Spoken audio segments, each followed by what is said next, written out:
Perkenalkan, saya Zaini Putri, biasa dipanggil Zain, mahasiswa Poltekkes Kemenkes Kaltim, Prodi D3 Keperawatan Samarinda, tingkat 2, semester 3.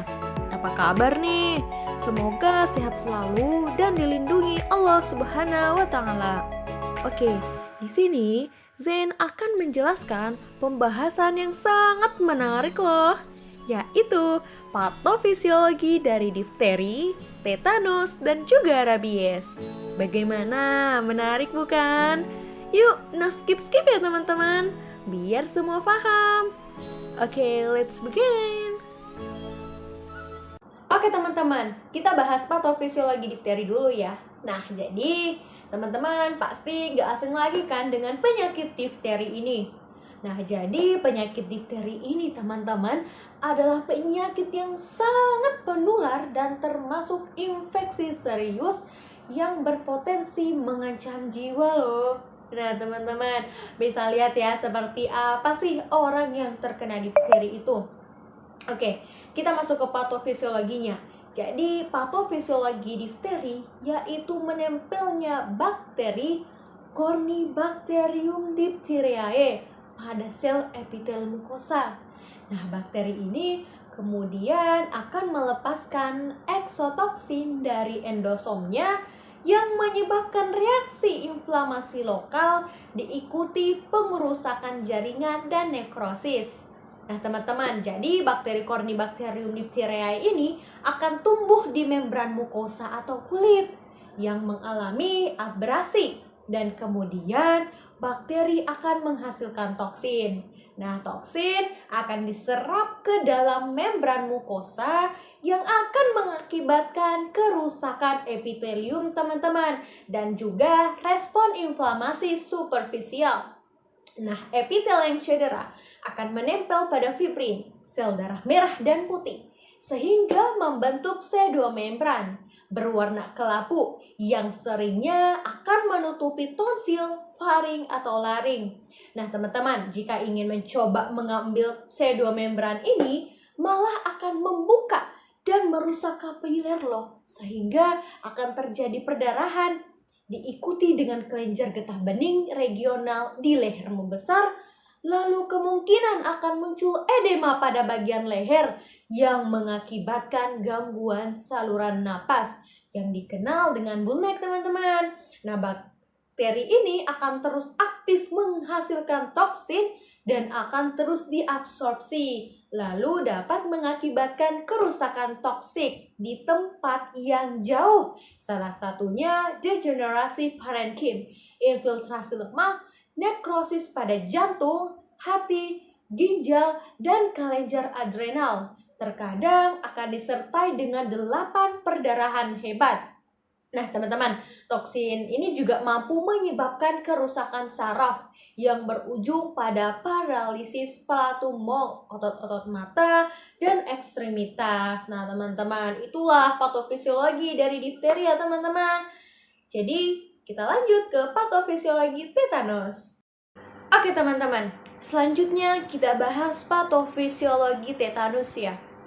Oke, jadi sebelum kita masuk ke patofisiologinya, di sini saya akan membahas orang yang terkena tetanus itu seperti apa sih. Yuk, disimak dulu.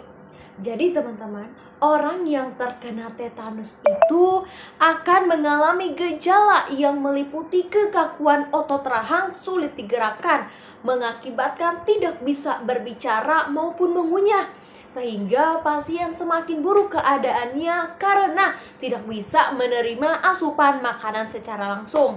Kemudian kekakuan berlanjut pada leher yang di mana itu kerongkongan. Nah, 2 saluran pernapasan dan saluran pencernaan yang mengakibatkan sakit tenggorokan dan disfagia. Nah, kekakuan otot leher itu mengakibatkan leher tidak dapat ditekuk sehingga pasien tidak dapat menunduk, teman-teman. Nah, selanjutnya serangan otot itu tidak berhenti sampai di leher saja, melainkan memicu peningkatan tonus pada otot-otot badan yang mengakibatkan pasien mengalami opistotanus, yaitu kondisi otot-otot punggung seperti tertarik dan mengkaku. keadaan kejang-kejang seperti ini, sebenarnya pasien masih dalam keadaan sadar walaupun tidak dapat mengekspresikan keadaannya akibat kekakuan otot-ototnya. Berbeda dengan kejang-kejang akibat penyakit lain, pasien dalam keadaan tidak sadar itulah kenapa penyakit tetanus sangat menyiksa pasien. Nah, kondisi spasme ini muncul tiba-tiba spontan dan dapat distimulus dengan fisikal, visual, auditory, maupun emosional, mengakibatkan pasien hipersensitif. Itulah alasan kenapa pasien tetanus ditempatkan di ruangan tertutup tanpa cahaya dan kedap suara untuk mengurangi spasme yang spontan. Biasanya, mata dan telinga pasien itu ditutup dengan kain kasah. Karena saking hipersensitifnya teman-teman, bahkan cahaya sekecil apapun seperti ribuan cahaya yang tajam menusuk mata mereka, itu tidak bisa. Jadi saya pernah mendengarkan keluarga pasien cerita bahwa mereka saja ketika merawat keluarganya berjalan pun berjinjing menghindari suara langkah kaki mereka sehingga tidak mengganggu pasien. Nah, gimana teman-teman? Udah pada tahu kan gimana sih orang yang mengalami tetanus itu? Yuk kita langsung aja ke patofisiologinya. Jadi, untuk patofisiologi tetanus itu dimulai dengan masuknya spora bakteri Clostridium tetani melalui luka sebagai port entry. Luka tusuk, jaringan nekrotik, dan luka yang terinfeksi merupakan luka yang lebih beresiko menimbulkan tetanus.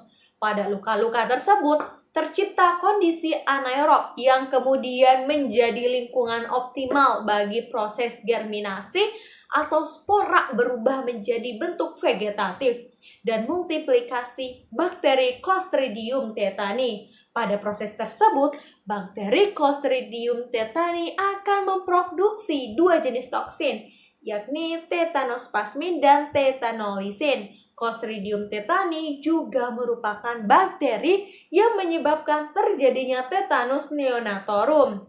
Nah, itulah patofisiologi dari tetanus. Oke, kita lanjut di patofisiologi rabies ya teman-teman. Selanjutnya adalah patofisiologi dari rabies. Nah, teman-teman, sebelumnya saya di sini akan memperlihatkan seperti apa sih orang yang terkena rabies itu. Apa saja sih gejala-gejalanya? Bisa dilihat. Ada dapat mengetahui gejala awal rabies adalah ketakutan akan air yang dikenal sebagai hidrofobia.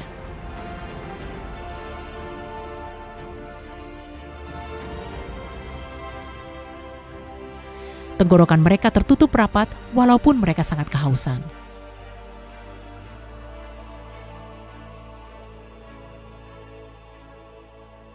Mereka juga ketakutan akan hembusan angin yang mengenai muka mereka.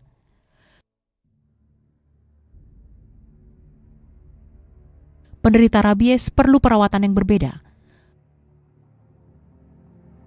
Pasien ditempatkan di ruangan khusus sehingga ketakutan dan kegelisahan mereka akan berkurang. Mereka harus ditempatkan di kamar yang gelap dan sunyi supaya mereka tenang.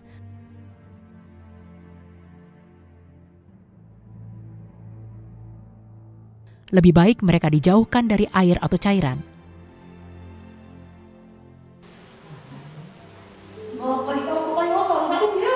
Emosi akan meningkat apabila kurang tidur.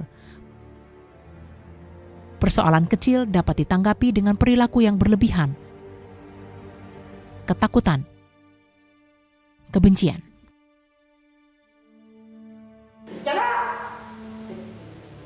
Mereka masih memiliki keinginan untuk berbicara, dan mereka masih mau mendengarkan perintah atau saran dokter.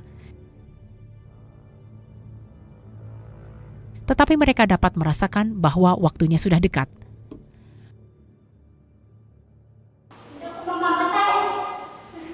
Apabila penderita memiliki keluarga, sebaiknya memberikan semangat hidup.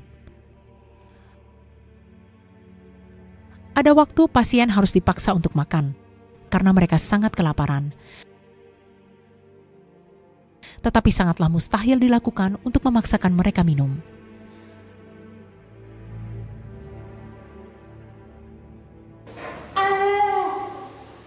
pasien akan mengalami sesak nafas dan sulit mengunyah seperti dicekik.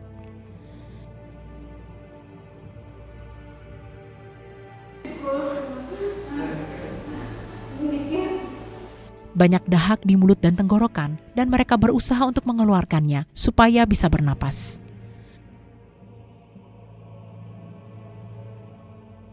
Hapus dahak yang ada di mulut dan buang ke tempat sampah. Harap berhati-hati untuk membuang sisa makanan bekas penderita. Jangan sampai ada orang atau binatang memakannya. Nah, gimana teman-teman? Sudah paham kan? Orang yang terkena penyakit rabies itu seperti apa sih? Oke, kita masuk ke patofisiologinya. Jadi, patofisiologi rabies itu melibatkan masuknya virus dari liur hewan penular melalui bagian kulit yang terbuka akibat gigitan atau cakaran, replikasi virus secara lokal, penyebaran virus secara neuronal dari saraf perifer ke sistem saraf pusat, serta diseminasi virus ke seluruh tubuh yang diperantarai saraf perifer. Hal ini menjadi dasar mengapa virus rabies dapat ditemukan pada berbagai sampel jaringan pada penentuan diagnosis postmortem. Virus rabies yang terdapat pada air liur hewan yang terinfeksi menularkan kepada hewan lainnya atau manusia melalui gigitan atau melalui jilatan pada kulit yang tidak utuh. Virus akan masuk melalui saraf-saraf menuju ke medula spinalis dan otak, yang merupakan tempat mereka berkembang biak dengan kecepatan 3 mm per jam loh. Selanjutnya, virus akan berpindah lagi melalui saraf ke kelenjar liur dan masuk ke dalam air liur. Pada 20% penderita, rabies dimulai dengan kelumpuhan pada tungkai bawah yang menjalar ke seluruh tubuh.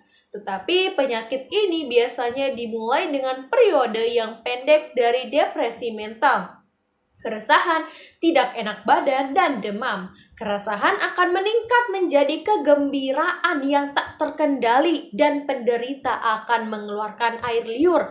Kejang otot tenggorokan dan pita suara bisa menyebabkan rasa sakit yang luar biasa. Nah, kejang ini terjadi akibat adanya gangguan daerah otak yang mengatur proses menelan dan pernafasan. Angin sepoi-sepoi dan mencoba untuk minum air bisa menyebabkan kekejangan ini. Oleh karena itu, penderita rabies tidak dapat minum, teman-teman. Gejala ini disebut hidrofobia atau takut air. Lama-kelamaan akan terjadi kelumpuhan pada seluruh tubuh, termasuk pada otot-otot pernafasan, sehingga menyebabkan depresi pernafasan yang dapat mengakibatkan kematian. Nah, teman-teman, itulah patofisiologi dari rabies. Oke, itulah patofisiologi dari difteri, tetanus, dan juga rabies. Nah, teman-teman, jadi 3 penyakit itu semua dapat menyebabkan kematian loh jika tidak diatasi dengan benar, jika tidak dirawat dengan benar. Oke, sekian dari saya. Mohon maaf apabila ada kesalahan. Saya undur diri. Wassalamualaikum warahmatullahi wabarakatuh.